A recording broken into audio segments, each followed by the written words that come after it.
Sir Vijayasai Reddy రాజీనామా సందర్భంగా YS Sharmila గారు స్పందించారు. ఆవిడ ఏమన్నారంటే జగన్ క్రైసిస్ లో ఉన్నాడు కాబట్టి ఒక్కొక్కళ్ళు వదిలి వెళ్ళిపోతున్నారు. ఆయన నిజ స్వరూపం తెలుసుకున్నారు కాబట్టి అందరూ వదిలి వెళ్ళిపోతున్నారు అని మాట్లాడుతూ, అలాగే ఆవిడ ఒకటి వ్యాఖ్య చేశారు సార్. అదేంటంటే జగన్ బీజేపీ దత్తపుత్రుడు అన్నారు సార్. ఇదే మాటని గతంలో వైఎస్ జగన్మోహన్ రెడ్డి పవన్ కళ్యాణ్ ని అనేవారు సార్ దత్తపుత్రుడు అని. సో అసలు అవును. ఈ వ్యాఖ్యలు ఎందుకు చేశారు? దీని వెనక ఆవిడ ఉద్దేశం ఏంటి సార్? అంటే బీజేపీకి జగన్మోహన్ రెడ్డి దత్తపుత్రుడు అనే విషయం ఆవిడ కొత్తగా చెప్పక్కర్లేదు. ఉమ్, అది ఫ్యాక్టే, అది ప్రపంచం అందరికీ తెలుసు. జగన్మోహన్ రెడ్డి గారు బీజేపీ కంట్రోల్లో ఉన్నాడు, ఉమ్, బీజేపీ గైడెన్స్ లో ఉన్నాడు. ఆయన వాళ్ళు బీజేపీ వాళ్ళు గైడ్ చేస్తే ఇతను నడుస్తాడు అంతే. ఒక రకంగా ఆంధ్రప్రదేశ్ లో ఉన్నటువంటి టోటల్ రాజకీయ పార్టీలన్నిటినీ బీజేపీయే నడిపిస్తోంది, ఉమ్, ఇంక్లూడింగ్ కాంగ్రెస్. ఆ విషయం షర్మిల గారికి తెలియదని నేను అనుకుంటున్నాను. కానీ ఉమ్, కాంగ్రెస్ పార్టీని కూడా డిజైన్ చేస్తుంది ఒక రకంగా భారతీయ జనతా పార్టీయే. అంటే తెలంగాణలోను ఆంధ్రప్రదేశ్లో కూడా రెండు చోట్ల కాంగ్రెస్ పార్టీని ఒక రకంగా గైడ్ చేస్తోంది బీజేపీయే. Okay sir. ఎందుకంటే తెలంగాణ ముఖ్యమంత్రి గారికి భారతీయ జనతా పార్టీతో సంబంధాలు బాగానే ఉన్నాయి. అలాగే త్రూ చంద్రబాబు ఆయన రిలేషన్స్ బలంగానే ఉన్నాయి కేంద్రంలో అధికారంలో ఉన్నటువంటి భారతీయ జనతా పార్టీతో. ఉమ్, అలాగే ఆంధ్రప్రదేశ్కి సంబంధించి అంటే నిజానికి కాంగ్రెస్ పార్టీ దౌర్భాగ్యం ఏంటంటే ఆంధ్రప్రదేశ్ ఉమ్మడి రాష్ట్రంగా ఉన్నప్పుడు కూడా ఉమ్, ఆంధ్రప్రదేశ్ రాష్ట్ర కాంగ్రెస్ పార్టీ గురించి అసలు కేంద్ర నాయకత్వానికి కనీస అవగాహన ఉందా అనే ఒక ప్రశ్న తలెత్తుతుంది. ఎందుకంటే షర్మిల గారిని పట్టుకొచ్చి నాయకత్వంలో కూర్చోబెట్టడం వలన ఉమ్, ఆ పార్టీ గతంలో ఎన్నడూ లేనంత పతనావస్థకు చేరుకుంది మొన్న జరిగినటువంటి ఎన్నికల్లో. అంటే జగన్మోహన్ రెడ్డిని అధికారంలో నుంచి దించడానికి కాంగ్రెస్ పార్టీ నాయకురాలు ఉపయోగపడింది. ఉమ్, అవును సార్. అది చంద్రబాబు నాయుడు గారికి ప్రయోజనకరంగా మారింది, కూటమికి ప్రయోజనకరంగా మారి కూటమి అధికారంలోకి తీసుకురావడంలో కాంగ్రెస్ పార్టీ కంట్రిబ్యూషన్ చాలా ఉంది. అంటే జగన్మోహన్ రెడ్డికి వ్యతిరేకంగా ఆయన చెల్లెళ్ళు ఇద్దరు రోడ్డు మీదకి వచ్చి చేసినటువంటి ప్రచారం కాంగ్రెస్ పార్టీకి ఉపయోగపడలేదు, కానీ ఉమ్, కూటమికి విపరీతంగా ఉపయోగపడింది. అవును సార్. అలాగే కూటమి తాలూకా మీడియా మొత్తం కూడా వీళ్ళని భుజాన వేసుకుని మోసింది, షర్మిల గారిని అలాగే సునీత గారిని. ఉమ్, కాబట్టి కాంగ్రెస్ పార్టీ కూడా అక్కడ ఎన్డీఏ గవర్నమెంట్ కూటమి ప్రభుత్వం ఏర్పాటులో సహకరించింది. ఉమ్, కాంగ్రెస్ పార్టీకి కమ్యూనిస్టులకి కలిపి ఒక కంపార్ట్మెంటు, అలాగే ఇంకోవైపు ఎన్డీఏ కంపార్ట్మెంట్ అంటే జనసేన, తెలుగుదేశం, బీజేపీ, ఈ రెండు కంపార్ట్మెంట్ల ట్రైన్కి డ్రైవర్గా చంద్రబాబు నాయుడు గారు వ్యవహరించారు అప్పుడు గత ఎన్నికల్లో. ఉమ్, ఆ విధంగా బీజేపీ గైడెన్స్ ఉందా లేదా అనేది పక్కన పెడితే బీజేపీతో కలిసి ఉన్నటువంటి చంద్రబాబు నాయుడు గారు కాంగ్రెస్ పార్టీకి ఒక గైడెన్స్ ఇచ్చాడు. గైడెన్స్ ఏంటంటే ఇక్కడ జగన్మోహన్ రెడ్డి ఇన్ టోటల్ కాంగ్రెస్ పార్టీని కబ్జా చేసేసాడు, కాబట్టి జగన్మోహన్ రెడ్డిని కనుక అధికారంలోంచి దించేస్తే కాంగ్రెస్ పార్టీ రైజ్కి ఒక అవకాశం దొరుకుతుంది అని ఒక అభిప్రాయం చెప్పడంతో కాంగ్రెస్ పార్టీ నాయకత్వం ముందు జగన్మోహన్ రెడ్డిని దించేస్తే మనకు పని అయిపోతుంది అని అనుకుని షర్మిల గారిని తీసుకొచ్చారు. ఈ గందరగోళం మొదలైంది. షర్మిల గారు యాక్సెసిబిలిటీ లేదు ఆవిడ కింది స్థాయి నాయకులు ఎవరిని కలవదు. అక్కడ ఆంధ్రప్రదేశ్లో ఎవరిని కలవరు, ఏ రకమైనటువంటి ప్రోగ్రామ్స్ లేవు ఆ పార్టీకి ప్రాపర్ గైడెన్స్ లేదు, నిస్తేజంగా ఉన్నారు. కొద్దో గొప్ప ఆ పార్టీతో ఉన్నవాళ్ళు కూడా పూర్తి స్థాయి నిస్తేజంలో ఉండటం అనేది కనిపిస్తుంది. అంటే ఉదాహరణకి శుంకర పద్మశ్రీ అనే ఆవిడ ఒక ప్రెస్ మీట్ పెట్టి, ఆంధ్రరత్న భవన్లోనే ప్రెస్ మీట్ పెట్టి షర్మిల గారి మీద విమర్శలు ఎక్కువ పెట్టింది ఆవిడ, శుంకర పద్మశ్రీ గారు. అలాగే ఆ పార్టీతో చాలా కాలం సన్నిహితంగా ఉండటం మాత్రమే కాకుండా ఒక రకంగా ఆ పార్టీకి ఒక ఇంటలెక్చువాలిటీని, అంటే ఏపీ కాంగ్రెస్కి కొంత ఇంటలెక్చువల్ ఫేజ్ని ఆ ఫేస్ ఇవ్వడానికి ప్రయత్నం చేసినటువంటి డాక్టర్ గంగాధర్ లాంటి వాడు కూడా మౌనంలోకి వెళ్ళిపోయాడు. ఇప్పుడు ఆయన మౌనంలోకి వెళ్ళిపోయి హాయిగా తన ప్రాక్టీస్ తాను చేసుకుంటున్నాడు. ఆయన అడిగితే చెప్తున్నాడు, ఆయన ఏముంది అక్కడ చేయటానికి ఏమీ లేదు, అందుకని ప్రాక్టీస్ చేసుకుంటున్నాను అన్నాడు ఆయన హాస్పిటల్లో కూర్చుని. ఇది పరిస్థితి.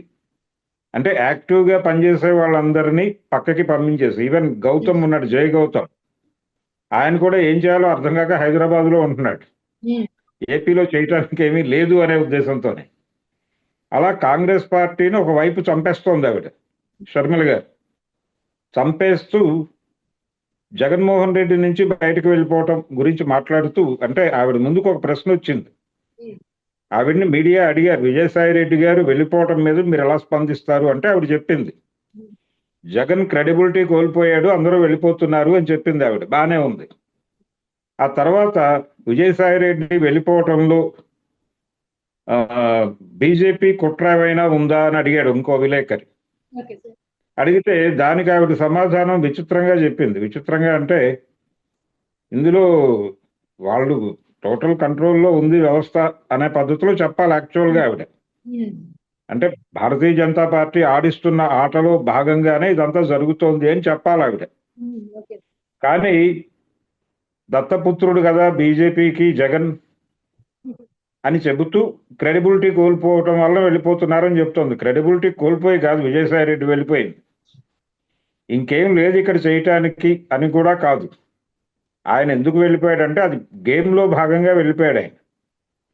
భారతీయ జనతా పార్టీ రాజ్యసభలో తన ప్రాభవాన్ని, తన బలాన్ని పెంచుకోవడంలో భాగంగా నెమ్మదిగా ఒక్కొక్కళ్ళ చేత రిజైన్ చేయించి ఆ ప్లేసుల్లో కూటమి వారిని భర్తీ చేసి, ఇప్పుడు ఈ ప్లేస్లోకి, అంటే విజయసాయి రెడ్డి వేకెట్ చేసినటువంటి ప్లేస్లోకి మేబీ జనసేన ఎంపీనో ఎవరో ఒకళ్ళు వస్తారు.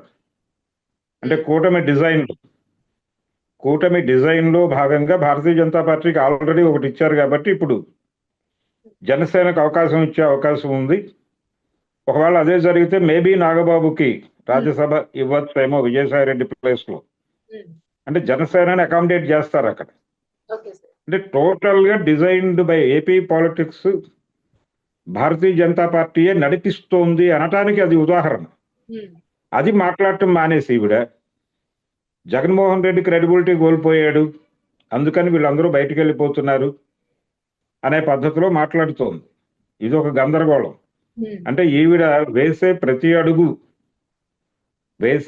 అడుగు కూడా భారతీయ జనతా పార్టీకి ఉపయోగపడే అడుగులే వేస్తున్నారు ఆవిడ. భారతీయ జనతా పార్టీకి అలాగే కూటమి ప్రభుత్వానికి. ఈ గొడవలు పక్కన పెట్టి ఆవిడ కాంగ్రెస్ పార్టీని స్ట్రెంగ్థెన్ చేయడానికి ఏం చేయాలి అనే దాని మీద దృష్టి పెట్టాలి. ఆ పెట్టేటువంటి లక్షణాలు ఆవిడలో కనిపించడం లేదు చాలా స్పష్టంగా. ఆంధ్రప్రదేశ్లో కాంగ్రెస్ పార్టీ మళ్ళీ బతికి బట్ట కట్టాలంటే ఈవిడని పదవి నుంచి తప్పించి వేరే ఎవరైనా సమర్థులైనటువంటి నాయకులకు ఆ బాధ్యత అప్పజెబితే, ఈవెన్ జంగా గౌతమ్ లాంటి నాయకుడికి అప్పజెప్పినా గానీ తను కొంత లీడ్ చేయగలరు.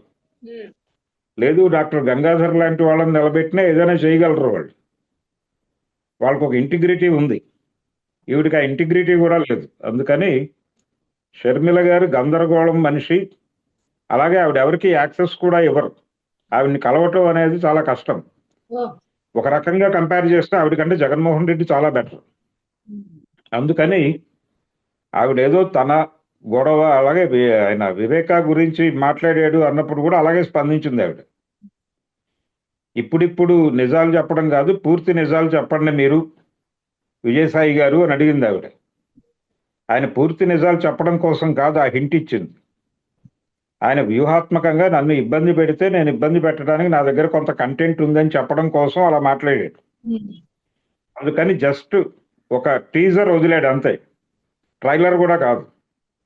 ఒక టీజర్ వదిలాడు, తన స్కిన్ సేవ్ చేసుకోవడం కోసం మాట్లాడినటువంటి మాట అది.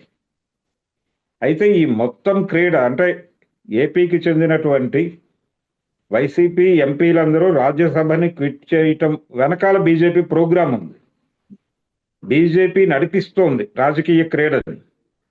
అది మాట్లాడాలి. నిజానికి కాంగ్రెస్ పార్టీకి బీజేపీకి జాతీయ స్థాయిలో ఒక వైరం ఉంది.